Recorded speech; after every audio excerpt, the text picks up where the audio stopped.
Majelis Ulama Indonesia atau MUI Jawa Timur resmi mengeluarkan fatwa haram terhadap Son Horeg karena dianggap mengganggu ketertiban umum hingga menampilkan jogetan pria dan wanita pamer aurat sebagai pengiring.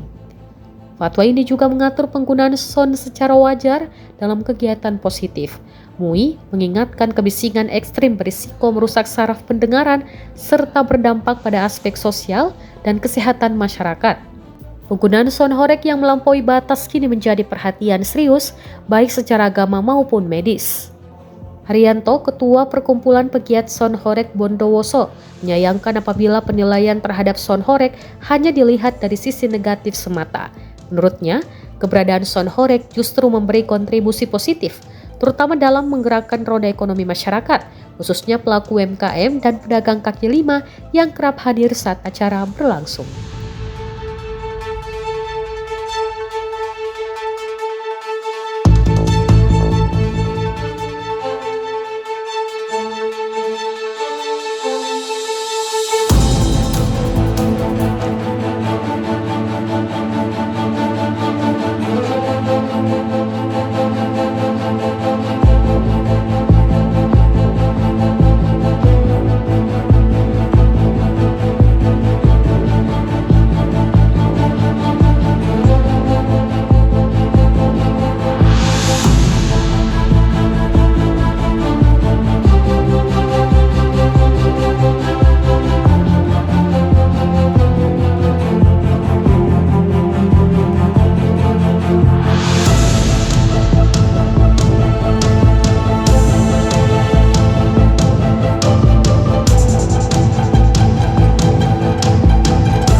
Download Tribun X sekarang, menghadirkan lokal menjadi Indonesia.